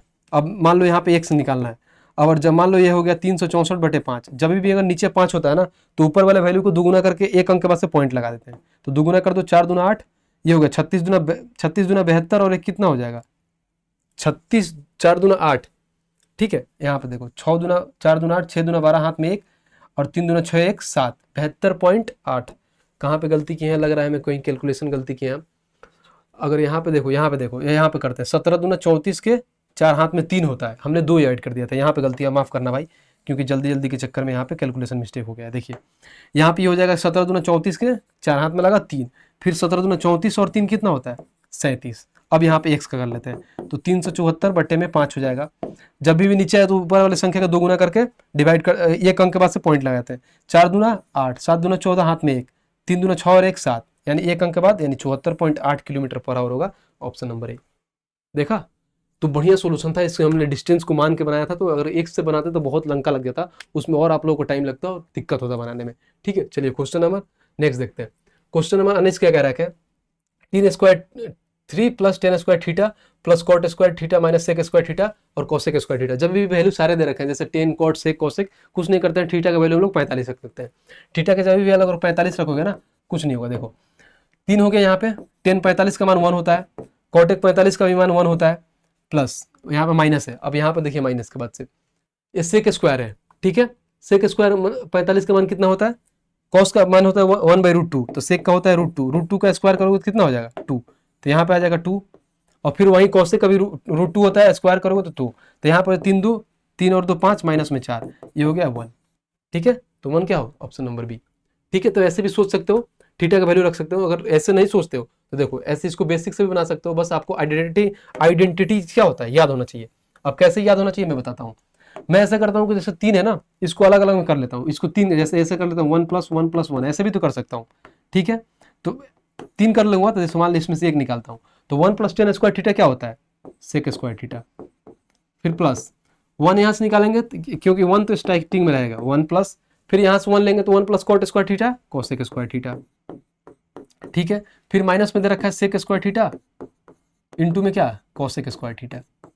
अब देखो ये जो होता है ना, यहाँ पर अगर आप ध्यान से देखोगे तो सेक स्क्वायर थीटा और ये प्लस कोस स्क्वायर थीटा, ये डायरेक्ट इसका आइडेंटिटी होता है क्या, सेक स्क्वायर थीटा इंटू में कोसेक स्क्वायर थीटा, ठीक है, ये होता है। और माइनस में ये हो जाता है सेक स्क्वायर थीटा इंटू में कोसेक स्क्वायर थीटा, और यहाँ पे हो जाएगा 1 प्लस। ठीक है, याद होना चाहिए कि sec square theta plus cosec square theta equal to होता है sec square theta into cosec square theta. बोलोगे भैया कैसे, वो ये भी निकाल के बता दूंगा। देखो यहाँ पे बता देता हूँ, कहो कि यार भैया ये चीज बताया नहीं। यहाँ पे हम लोग सेक स्क्वायर थीटा जैसे लिखा है, sec square theta plus cosec square theta, इसका हम निकालते हैं। सेक स्क्वायर को हम लोग ऐसे भी लिख सकते हैं 1 बटे कोस स्क्वायर थीटा, फिर प्लस में 1 बाई साइन स्क्वायर थीटा। अब कुछ नहीं करेंगे, साइन स्क्वायर थीटा हो गया। इसको तो भी अगर मान लो कि बट्टे में ले लेते हैं, ठीक है, ये हो जाएगा कोस स्क्वायर थीटा इंटू में क्या हो जाएगा साइन स्क्वायर थीटा। यहाँ पे देखो कोस स्क्वायर से कोस स्क्वायर ऊपर हो जाएगा साइन स्क्वायर थीटा, फिर हो जाएगा प्लस साइन स्क्वायर से साइन स्क्वायर खत्म, यानी कोस स्क्वायर थीटा ऊपर कोस स्क्वायर थीटा हो जाएगा। यहाँ पे देखो sine square theta plus cos square theta equal to 1, बट्टे में क्या हो जाएगा कोस स्क्वायर थीटा इंटू में क्या हो जाएगा साइन स्क्वायर थीटा। अब देखो 1 बटे कोस square theta cosec square theta, 1 बटे कोस होता है सेक स्क्वायर थीटा, 1 बटे कोस होता है सेक स्क्वायर थीटा, और 1 बटे साइन होता है कोसेक स्क्वायर थीटा। बस देखो डायरेक्ट निकाल दे मैं। यहाँ पे क्या sec square theta plus cosec square theta, sec square theta minus cosec square theta, same तो मैंने यहाँ डायरेक्ट लिख दिया ताकि आप लोगों को समझ में आए। देखो ये दोनों यहाँ पे क्या है माइनस माइनस में तो सारे खत्म हो जाएगा, यहाँ पे 0 हो जाएगा, तो 1 प्लस 0 क्या हो जाएगा 1, तो option number A, option number B है 1। ठीक है, तो ऐसे बना सकते हो, क्योंकि ये मैंने बता दिया आप लोगों को ताकि आप लोगों को नॉलेज हो, मालूम होना चाहिए कि हाँ ये चीज़ें होती है, ऐसे भी हम लोग सोच सकते हैं। क्योंकि नहीं तो आप लोग तो 45 डिग्री बना ही लोगे कि 45 डिग्री बना के होना चाहिए। अगर मान लो वहाँ पर अगर वो चीज़ें नहीं लग रही है, कुछ चीज़ें चेंज हो गया, तो आइडेंटिटी भी आप लोगों को याद होनी चाहिए ताकि आप लोगों के लिए फायदेमंद होगी। ठीक है, चलिए नेक्स्ट देखते हैं क्वेश्चन नंबर 20 क्या कह रहा है। क्वेश्चन नंबर 20 ये कह रहा है कि यदि 30 सेंटीमीटर ऊंचाई वाले एक लंब वृत्तीय शंकु का आयतन इतना दे रखा है तो इसके आधार का व्यास ज्ञात करना है। सबसे पहले आपको आयतन मालूम होना चाहिए। शंकु का आयतन होता है क्या 1/3 पाई आर स्क्वायर एच, जिसका वैल्यू दे रखा है क्या 160 पाई। ठीक है, कुछ नहीं करना है, वैल्यू रखते हैं। देखो वैल्यू रखते हैं तो क्या हो जाएगा 1/3 पाई का, क्योंकि पाई इधर दे रखा है तो कट जाएगा, आर स्क्वायर तो निकालना है, एच का वैल्यू दे रखा है कितना 30। कहाँ दे रखा है देखो ये वाली एच का वैल्यू कितना दे रखा है 30, ऊंचाई दे रखा है इसका 30 दे रखा है, बराबर में हो जाएगा कितना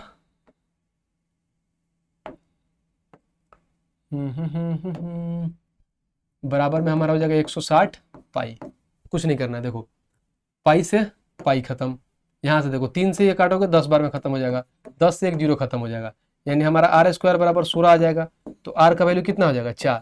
लेकिन हमें ये थोड़ी बोला है कि हमें आर का मान निकालना है, बोला क्या है ये भी तो देखो व्यास बोला है, यानी व्यास निकालने के लिए क्या होता है रेडियस का 2 गुना कर देते हैं। यानी आर हमारा 4 है तो इसका 2 गुना करेंगे, इन 2 से मल्टीप्लाई करेंगे तो हमारा डायमीटर आ जाएगा कितना 8। कहाँ है 8, ऑप्शन नंबर सी। ठीक है, तो इजी सवाल था, इसमें कुछ दम नहीं था। चलिए क्वेश्चन नंबर 21 देखते हैं। निम्नलिखित बंटन का माध्य ज्ञात करना है। देखिए माध्य जब भी निकालना होता है ना तो माध्य ऐसा होता है, देखिए पहले तो टोटल जैसे अंक है सारे अंक को गुणा करते हैं एक दूसरे में, गुणा करने के बाद से क्या होता है टोटल संख्या जो ऐड करते हैं विद्यार्थियों का जो संख्या होता है, फिर उसको गुणा करके पहले जितना वैल्यू आता है उसको ऐड कर लेते हैं, फिर जितने विद्यार्थियों की संख्या होता है उसको ऐड करके डिवाइड कर देते हैं, तो टोटल हमारा माध्य निकाल देता है। एक तरह से करते हैं एवरेज निकल जाता है सेम। लेकिन देखो ऐसे ऐसे हैं क्योंकि देखो सबका यूनिट डिजिट अलग अलग है। अगर ऐसे सवाल है ना तो एक बार यूनिट डिजिट से भी बना सकते हो कि यूनिट डिजिट से कैसे बनाते हैं, तो बेसिक से तो बनाए हो, क्योंकि यार इसमें टाइम लगेगा, इसको भी इसमें गुणा करो, इसको भी इसमें करो, इसमें करो, तो बहुत टाइम लगता है। मैंने ऑलरेडी इसके पीछे वाले जो शिफ्ट था ना उसमें क्वेश्चन आया था, उसको मैंने ऐसे बताया था यूनिट डिजिट से, बट मैं आप लोगों को यूनिट डिजिट से बताता हूँ। अगर नहीं समझ में आएगा तो बेसिक से भी आप लोगों को मैं बताऊंगा। देखो ध्यान से चीज़ों को देखना। अगर मान लो 4 से 1 में गुणा करेंगे तो इसका यूनिट डिजिट 4 आएगा, 6 से 8 में गुणा करेंगे 48, यूनिट डिजिट 8 आ जाएगा, 4 को 5 से गुणा करेंगे यूनिट डिजिट 0 आ जाएगा, 6 को 1 में करेंगे 6 आ जाएगा, 8 में 4 से करेंगे तो 2 आ जाएगा, 8 चौको 32 यानी 2। अब सारे को ऐड कर लेते हैं, 8 यहाँ पे 4 और 8 12, 12 और 6 18 और 2 20, यानी यूनिट डिजिट 0 आ जाएगा बट्टे, यानी टोटल ऐड गुणा करके ऐड कर दिए, और जो संख्या आएगा क्या ये विद्यार्थियों की संख्या ऐड करके उसे डिवाइड कर देंगे। विद्यार्थियों की संख्या क्या है 1 और 8 9, 9 5 14 यानी 4, फिर यहाँ पे 4 और 6 कितना हो गया 10 यानी 0, फिर यहाँ पे 8 यानी नीचे आ गया 8।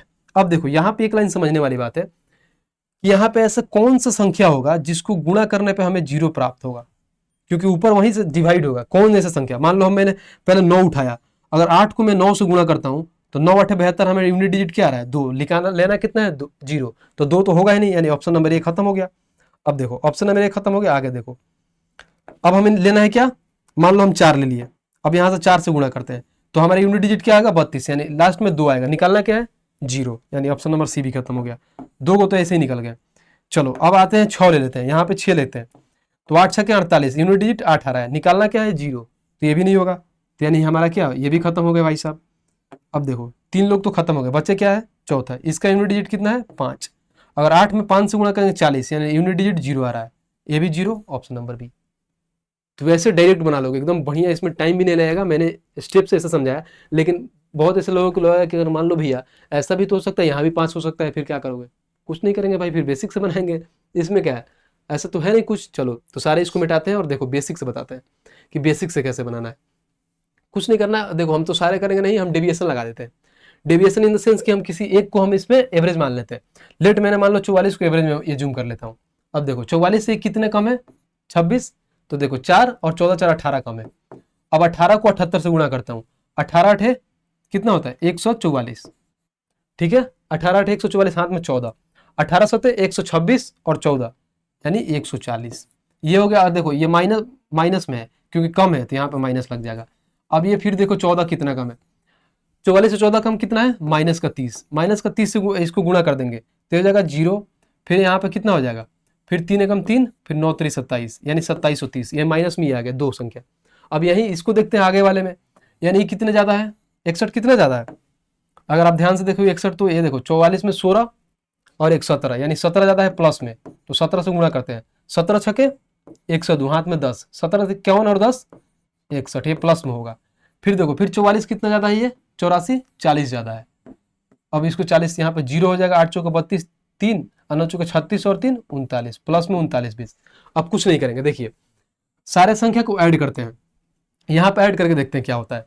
पहले क्या है, जैसे यहाँ पे हो गया 2 और यहाँ पे 2 में 1 से जोड़ेंगे 3, फिर 9 6 15 के 5 हाथ में 1 और 3 और 1 4, ये प्लस में आ गया 45 32।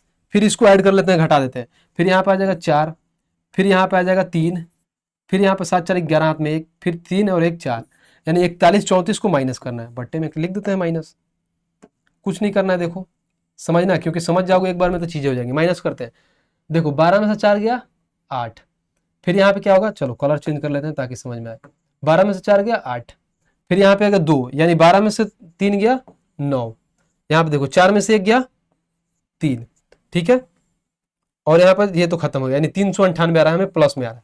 जब भी अगर प्लस में आ रहा है तो एवरेज में ऐड होता है, एवरेज हमने माना कितना था 44, यहाँ प्लस ले लेंगे, टोटल कितना है 398। अब ऐसा थोड़ी है कि 44 में 398 ऐड करेंगे, जो आया है सारे विद्यार्थियों की संख्या को ऐड करके उसको डिवाइड करेंगे, सारे लोगों में बांटेंगे जो ज्यादा आया, क्योंकि डेविएशन वही होता है कि अगर कम आया है तो उसको बराबर करते हैं और जितने संख्या होता है उसको डिवाइड करके सारे लोगों में बांट देते हैं, फिर उसके बाद से जो आएगा उसको एवरेज में ऐड कर लेते हैं।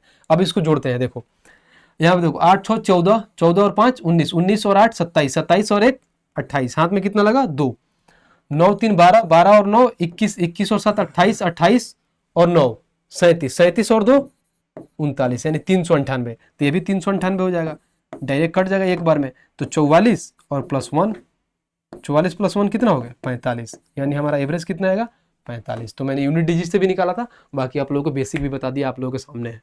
तो दोनों लोग आपको जैसा लगे वैसा उचित लगे तो बना लीजिएगा, एग्जाम में जो आएगा। बाकी मेरे हिसाब से अगर ऑप्शन अलग अलग है तो यूनिट डिजिट यूज करिएगा, बहुत कम समय में हो जाएगा। चलिए क्वेश्चन नंबर 22 देखते हैं। क्वेश्चन नंबर 22 क्या कह रहा है, 54 किलोमीटर की दूरी तय करते समय एक व्यक्ति ने देखा कि 1 घंटा 15 मिनट तक साइकिल चलाने के बाद उसके द्वारा तय की गई दूरी शेष दूरी का 7/9 थी, तो उसकी चाल बताएं। देखो हर शिफ्ट में ऐसा कोई नहीं सा शिफ्ट नहीं, अभी तक मैंने 6 शिफ्ट का सोल्यूशन करा दिया हूँ, हर एक शिफ्ट में इससे क्वेश्चन आया है, कुछ नहीं, सिर्फ डाटा चेंज कर दिया।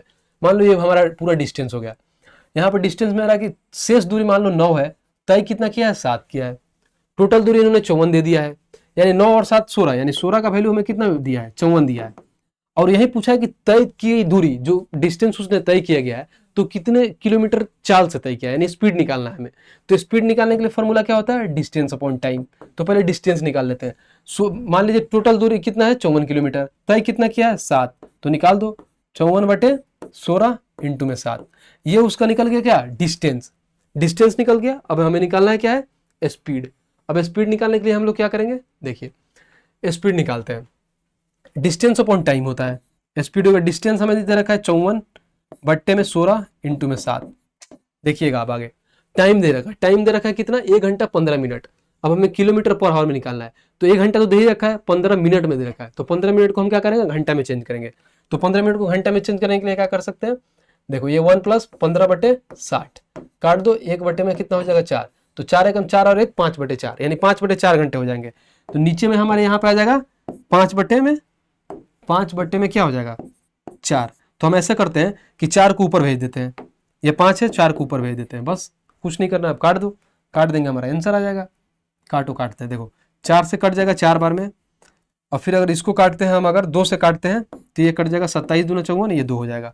अब गुणा कर लेते हैं, 7 7 49 के 9, हाथ में कितना हो गया 4, 7 दूना 14 और 4 18, और नीचे क्या है 5 दूना 10, यानी 10 है तो यहाँ पे एक पॉइंट के बाद 0 पॉइंट के बाद एक अंक के बाद पॉइंट लग जाएगा, तो 18.9 कहाँ है 18.9, तो ऑप्शन नंबर बी। तो इजी सवाल था, इस सवाल में कोई दम नहीं था। यहाँ पे एक बार देख लीजिएगा क्वेश्चन को, फिर बैक करके अगर समझ में नहीं आया होगा, क्योंकि कैलकुलेशन था, क्योंकि हर एक शिफ्ट में ऐसे क्वेश्चन आ रहे हैं तो उसमें कैलकुलेशन दे रखे हैं, बाकी कंसेप्ट के नाम पे कुछ नहीं है इसमें। अब क्वेश्चन नंबर 23 देखते हैं। क्वेश्चन नंबर 23 क्या कह रहा है, राकेश 5,000 की राशि और शिवम 9,000 की राशि वार्षिक साधारण ब्याज के समान दर पर निवेश करते हैं। यदि 3 वर्ष के बाद, 3 वर्ष के अंत में शिवम को राकेश से 360 रुपये अधिक ब्याज मिलते हैं, तो वार्षिक ब्याज दर निकाले। जब भी अगर वार्षिक बोले ना रेट, वार्षिक मैंने 1 साल पे निकालना है हमें। 1 साल पे निकालने के लिए हमें सबसे पहले ये देखते हैं कि 3 साल में उसे टोटल इन लोगों को कितना अधिक ब्याज मिला है 360, तो 1 साल में कितना मिलेगा, तो 360/3, यानी 1 साल में कितना मिलेगा 120। और कहीं ना कहीं शिवम से क्या मिला है राकेश से अधिक, यानी इन दोनों के डिफरेंस पे, इन दोनों का जो इनकम आएगा उन्हीं के पे इन लोगों का ब्याज मिलेगा, इनका डिफरेंस का इनकम। जैसे मान लो इनका 5,000 है, इनका 9,000 है, इन दोनों का डिफरेंस कितना आएगा इनकम का 4,000 रुपये आ जाएगा। ठीक है 4,000, तो हमें निकालना है क्या है, हमें रेट निकालना है, तो रेट डायरेक्ट निकाल देंगे। देखो रेट निकालने के लिए क्या करते हैं, हमें एसआई कितना मिला है 120, कितना पे, तो 4,000 पे, ठीक है, इंटू में 100% कर देते हैं, क्योंकि 1 साल का निकालना है तो 1 साल से गुणा करो या ना करो कोई फर्क ही नहीं पड़ता है। काट दो अब, देखो ये 2 जीरो से 2 जीरो खत्म, 1 जीरो से 1 जीरो खत्म, 4 से काट दो 3, यानी रेट हमारा कितना आ जाएगा 3%, ऑप्शन नंबर बी। तो बहुत ईजी सवाल था, कुछ था नहीं इसमें, बस वही कंफ्यूजन करना था कि उसका डिफरेंस, क्योंकि अधिक बोला है तो वहाँ पर उनका डिफरेंस ले लेंगे। चलिए क्वेश्चन नंबर 24 देखते हैं। क्वेश्चन नंबर 24 क्या कह रहा है, यदि माता की वर्तमान आयु का 3 गुना, माता का वर्तमान आयु का 3 गुना उसकी पुत्री के आयु के 5 गुना से 36 वर्ष अधिक है। लिखते हैं, जैसे माता का आयु को हम लोग जैसे x मान लेते हैं और पुत्री का आयु को y मान लेते हैं, तो माता का आयु का 3 गुना, यानी माता का आयु कितना हो जाएगा 3x, बराबर में आगे क्या बोल रखा है, आगे वाली लाइन हम लोग पढ़ लेते हैं। आगे वाली लाइन इन्होंने बहुत बढ़िया बोल रखा है, 3 गुना उसकी पुत्री की आयु के 5 गुना से 36 वर्ष अधिक है। पुत्री की आयु के 5 गुना, चलो यहाँ पे पुत्री की आयु लिखते हैं, 5 गुना से 36 वर्ष ज़्यादा है, यानी 36 ऐड कर देंगे, ये हो गया। इसको अगर मान लो यहाँ सिंप्लीफाई कर लेते हैं, 3x माइनस 5x बराबर में 36, ये हो जाएगा इक्वेशन 1। नेक्स्ट लाइन पढ़ते हैं, नेक्स्ट लाइन इन्होंने क्या बोला है, और पुत्री, देखो यहाँ पे,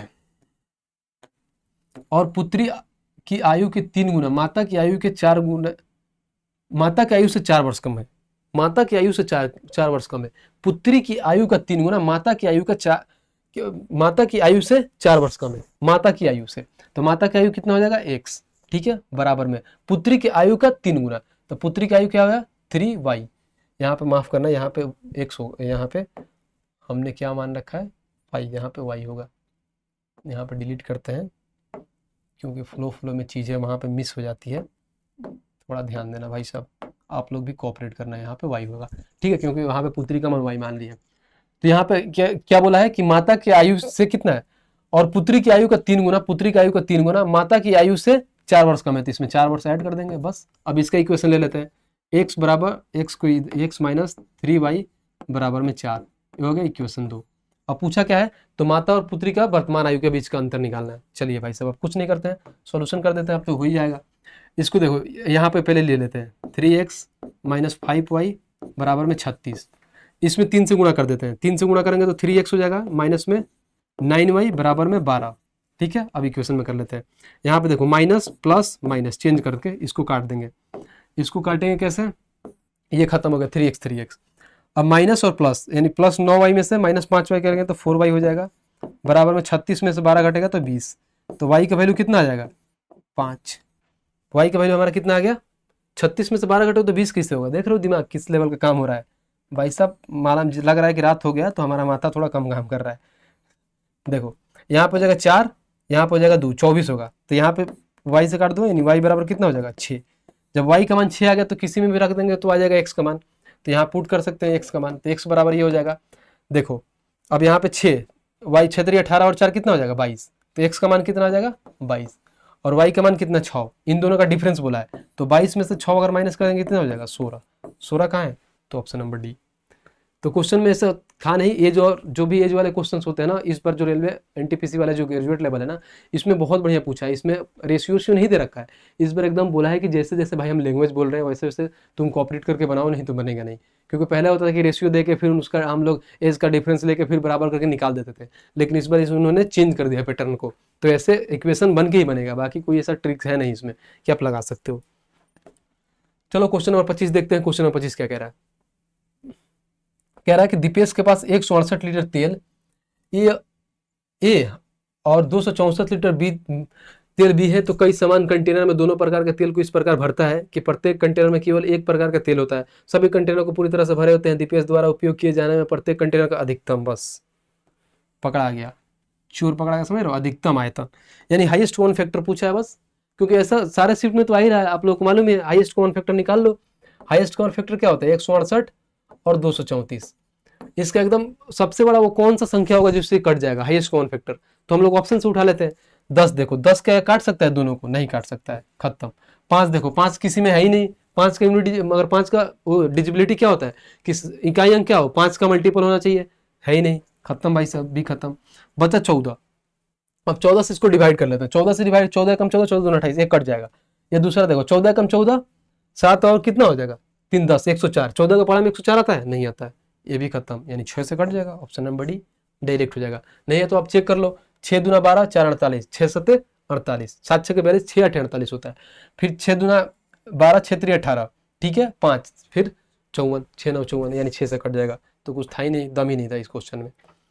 चलिए क्वेश्चन नंबर 26 देखते हैं। क्वेश्चन नंबर 26 क्या कह रहा है। एक सम बहुभुज के लिए अंतःकोण का योगफल और उसके बाह्य कोण का योगफल से 250% अधिक है, तो बहुभुज के प्रत्येक अंतःकोण का मान ज्ञात करें। देखो बहुत ऐसे लोग होंगे कि उसका वैल्यू रख के बनाएंगे, मैं बहुत आसान अप्रोच से बहुत शॉर्ट ट्रिक में बताऊंगा। पहले 250% का हम लोग निकाल लेते हैं फ्रैक्शन वैल्यू। 250 परसेंटेज हटेगा नीचे, 25 से काट दो, 25 से काट दो तो 25 पचे 225, 25 चौका 25 ना, ये होता है 25 एकम 25 यानी 10 बार में कटेगा, ठीक है। ये 10 हो जाएगा, ये क्या होगा 4 यानी 5/2 हो जाएगा, 5/2 हो जाएगा। यहाँ पे एक लाइन बोल दिया है, कह रहा है वहां पे देखो sum of the interior angle इतना इतना more than the sum of exterior angle. तो आप लोगों को मालूम होना चाहिए कि एक्सटीरियर एंगल और क्या होता है इंटीरियर एंगल, एक्सटीरियर एंगल का योग होता है 180 डिग्री, ठीक है। यहाँ पे लेकिन बोल दिया है क्या कि अंतःकोण, यानी अंतःकोण हमारा क्या हो जाएगा अंतःकोण इंटीरियर एंगल, और यहाँ पे वो ले लेते हैं रेशियो एक्सटीरियर एंगल।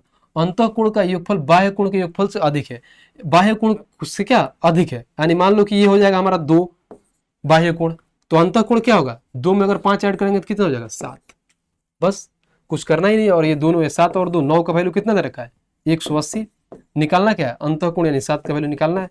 तो ये कट जाएगा 20 बार में, और 7 को और 20 से गुणा करेंगे तो कितना हो जाएगा 140। 140 कहाँ है ऑप्शन नंबर डी।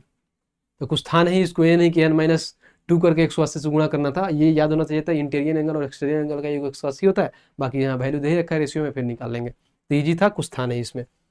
चलिए क्वेश्चन नंबर 27 देखते हैं। क्वेश्चन नंबर 27 क्या कहता है, इतना इतना संख्या का समांतर माध्य निकालना है। माध्य निकालना है, सारे संख्या को ऐड करके जितना संख्या उसे डिवाइड कर देंगे। चलो ऐड करते हैं। यहाँ पे है 4 4 4 8 8 16 16 और 1 17 17 और 7 24 24 और 9 33 33 और 2 35 35 और 9 44 का 4 हाथ में लग गया 4। यहाँ पे 4 4 8 डायरेक्ट ले लेते हैं। 8 9 8 17 17 और 7 17 और 7 24 2 26 26 और 9 26 और 9 कितना 35 5 40 और 3 43 43 और 9 51 43 और 9 52 52 और 7 59 डिवाइड बाई कितना हो जाएगा 1 2 3 4 5 6 7 8 9 9 से काट दो। देखो तो 9 से काटोगे कितना 9 6 54, फिर 9 6 54 66 बार में आ जाएगा। कहाँ है तो ऑप्शन नंबर सी। तो इस सवाल में कुछ था ही नहीं, बस जोड़ घटाव करना है, समझिए कि। अब देखिए 28 नंबर क्वेश्चन क्या कह रहा है। 28 नंबर क्वेश्चन ये कह रहा है कि यदि माल इतना का खरीदा गया और 1/3 माल 10% की हानि पर बेचा गया, तो पूरे लेन देन पर 20% का लाभ प्राप्त करना है, तो शेष माल को कितना % लाभ पे बेचना चाहिए। देखिए इसको डेविएशन से बना लेते हैं। मान लीजिए 3 है टोटल संख्या, 3 में से 1 को इन्होंने 10% हानि पे बेचा, ठीक है। अब कह रहा है क्या कि पूरे लेन देन पर 20% का लाभ हो और शेष माल को कितना में बेचना चाहिए। शेष माल यानी 2 को कितना में बेचेगा कि पूरे लेन देन पे कितना प्लस का 20% का प्रॉफिट हो। बस निकाल दो, इसका कुछ करना ही नहीं। यहाँ पे -10 प्लस में 2x बराबर में कितना हो जाएगा 60। तो यहाँ पर आ जाएगा 2x बराबर में -10 उधर 70 हो जाएगा। तो x बराबर ये 2 से कट जाएगा 35 बार में। तो x का वैल्यू कितना आ जाएगा 35%, ऑप्शन नंबर ए। तो कुछ था नहीं इसमें, बहुत ईजी सवाल था। ऐसे इसको उससे भी बना सकते हो। किससे बना सकते हो मालूम है? आप एलिगेशन लगा सकते हो, लेकिन सबसे बेस्ट यही अप्रोच है इसका। क्वेश्चन नंबर 29 देखते हैं। क्वेश्चन नंबर 29 क्या कह रहा है? वैल्यू दे रखा है यार, सिंप्लीफाई तो करना है। 17 क्यू आपको मालूम है? 17 क्यू होता है 49 13। उस दिन लिखवाया था मैंने, पूरा 20-22 तक लिखवाया था। 40 का होता है 96, 40 96 49, इसका हो जाएगा 49 13।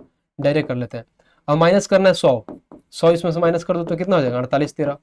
अब देखो ये 13 से काट देता हूँ 2 बार में, 2 का स्क्वायर 4, तो 4 माइनस 12 और प्लस में कितना हो जाएगा 12 दूना 24 यानी 240। देखो अब ये करना है 12, इसको घटाना है। घटाओगे 240, यहाँ इसमें 4 ऐड कर देते हैं, बाद में ऐड कर लेते हैं। पहले इसको देखो, ये हो जाएगा 228, क्योंकि घटेगा 240 में से 12 घटेगा 228, फिर 4 कर दो 232, तो इसमें ऐड कर दो 232। ये हो जाएगा 5, ये हो जाएगा 4, 8 2 हाथ पहला ले और 4 1 5 50 45, ऑप्शन नंबर ए। तो ये बना लो खुद, कुछ इसमें सवाल में कुछ दम नहीं था, इजी सवाल था। क्वेश्चन नंबर 30 देखते हैं। क्वेश्चन नंबर 30 क्या कह रहा है? एक आदमी 8 शर्ट इतने प्रति 8 शर्ट 550 प्रति शर्ट 550 रुपये प्रति शर्ट, और फिर यहाँ पे 10 पैंट 1000 रुपये प्रति शर्ट और 12 जोड़ी 850 रुपये प्रति जोड़ी की दर से खरीदे। जूता खरीदा है जोड़ी, तो प्रति वस्तु औसत ब्याज यानी एवरेज तो निकालना है यार। यहाँ पे क्या बोल दिया हमें? एवरेज निकालना है। एवरेज निकालने के लिए भी बनाना होता है क्या? चलो उस समय से सारे यही बता रहा हूँ। सबसे पहले देखो, पहले इसका रेशियो ले लेते हैं। पहले कितना है 8 है, फिर कितना है 10 है, फिर 12 है। रेशियो ले लो, यहाँ पर रेशियो ले लो, कितना हो जाएगा 4 5 6। शर्ट का कितना दे रखा है इन्होंने 550, पैंट का कितना दे रखा है 1000, और यहाँ पे जूते का कितना दे रखा है 850। देखो या तो सबसे पहले सारे लोगों को गुणा करो, फिर ऐड करके फिर जितने संख्या उससे डिवाइड करो। मैं यहाँ पे डेविएशन लगा देता हूँ, ठीक है। यहाँ पर अगर डेविएशन लगा देता हूँ, यहाँ पे 0 छूट गया, 1000 कर लो। डेविएशन देखो मैं लगाता हूँ, डेविएशन लगाता हूँ। मान लो मैं 850 एवरेज माना हूँ, तो 850 से कितने कम है ये 500 300 300 कितना 300 में 400 गुणा करेंगे कितना हो जाएगा यानी 1200 हो जाएगा, ठीक है। आगे देखो फिर ये कितना ज़्यादा है प्लस में, यानी यहाँ पे देखो 150, 150 में कितने पे 150 5 पे, तो कितना हो जाएगा 15 25 75 यानी प्लस का 750, ठीक है। अब देखो हमने माना कितना था 850, ऐसे इसको यहाँ पर रखो।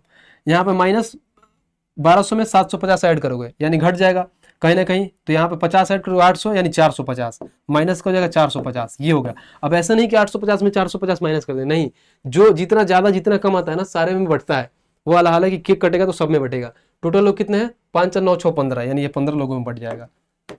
15 लोगों में बांट दो तो 15 से काट दो 30 बार में, तो कितना था ये 850 मैंने माना था। अब इसमें से 30 माइनस कर दो, तो 30 माइनस कर दोगे तो 820 कहाँ है 820 है, ऑप्शन नंबर बी। तो ये रहा आज के टोटल हमारे कितने 30 सवाल, ठीक है। मैंने कोशिश किया है कि बहुत स्लोली से अच्छे तरीके से आप लोगों को समझाया जाए, और बहुत बढ़िया से मैंने समझाया है। उम्मीद करता हूँ कि सारी चीज़ें अच्छे से समझ में आया होगा। बाकी एक और चीज़ मैं बता दूं कि इस क्लास का प्रिंटेबल पीडीएफ जो आप लोगों को मिल जाएगा, 2 मिनट्स ऑफिशियल अपना टेलीग्राम चैनल है, वहाँ से आप लोगों को इसका क्लास नोट्स मिल जाएगा, वहाँ से ज्वाइन कर लीजिएगा। और रही बात इस क्लास को लेके, तो आप लोग अपना कमेंट्स बताइएगा क्या इस कमेंट्स में हो सकता है, क्या और चीज़ों को हम लोग इम्प्रूवमेंट कर सकते हैं, क्या हो सकता है नई चीज़ों को, कि आप लोगों को लगे कि हाँ सॉल्यूशन में ये सुधार होना चाहिए, कि कुछ नए अप्रोचेज, या हमें लग रहा है कि हम कहीं स्लो तो नहीं चल रहे हैं कि एक शिफ्ट को हम 1 घंटा में कर रहे हैं। क्योंकि मैं चाहता हूँ ना कि यार आप लोगों को समझ में आए सारी चीज़ें, मैं जैसे बता रहा हूँ एक चीज़ें, क्योंकि अगर मैं यहाँ पर आकर फिर मैं अपना जादू दिखाने लगूँ तो सिर्फ मेरे को ही समझ में आएगा, मैं आप लोगों को समझा नहीं पाऊँगा, ठीक है। इसीलिए मैं कोशिश करता हूँ कि धीरे धीरे चीज़ों को मैं समझाऊँ और बताऊँ कि हर एक क्वेश्चन का कैसे कैसे अप्रोच होता है। मैं बहुत ऐसे कोशिश किया हूँ कि एक क्वेश्चन को मैंने 2 3 अप्रोच से आप लोगों को बताया हूँ कि ऐसे ऐसे आप चीज़ें सोच सकते हैं। बाकी एक और चीज़ मैं बता दूँ कि अगर आप लोगों को मान लीजिए कि रेलवे की तैयारी कर रहे हैं, तो आप लोगों के पास रेलवे गणित जो 2nd एडिशन आदित्य सर की लॉन्च हो गई है, तो आप लोग मंगा लीजिएगा। बहुत बढ़िया बुक है ये, आप लोगों को 299 रुपये मिल जाएगा। कहाँ पर मिलेगा? अमेजन और फ्लिपकार्ट में मिल जाएगा। इस बुक का खासियत देखिए, इसमें टाइप वाइज और लेवल वाइज क्वेश्चन दे रखा है, चैप्टर वाइज टेस्ट भी है, smart approach and short tricks के साथ इसमें सॉल्यूशंस भी है। जैसे मैं यहाँ पे बताता हूँ, इसके साथ में इसमें भी सेम वैसे ही सॉल्यूशन के साथ इसमें दिया गया है। कोई भी क्वेश्चन का 2 3 अप्रोच दिया गया है, और खासकर ये बात है कि अपडेटेड है। अपडेटेड इन द सेंस कि अभी जो हाल फिलहाल में RPF SI RPF कांस्टेबल जितने सारे एग्जाम हुए थे ना, जैसे टेक्नीशियन ALP वाले सारे एग्जाम का जो क्वेश्चन था, उसको बढ़िया वाला क्वेश्चन उसमें लेके इसमें ऐड करके फिर इसको पब्लिश किया गया। तो आप लोग इसको मंगा लीजिएगा। और अगर यहाँ से आप लोग यहाँ डिलीवर भी नहीं होता है तो आप लोग किसी भी नज़दीकी अपने बुक स्टोर से वहाँ से भी मंगा लीजिएगा। बाकी वीडियो कैसे लगी आप लोग ज़रूर बताइए कमेंट में, और वीडियो अच्छी लगी तो अपने दोस्तों के पास भी शेयर करिएगा। तब तक के लिए आज के लिए इतना ही, मिलते हैं नेक्स्ट वीडियो के लिए। जय हिंद भाई।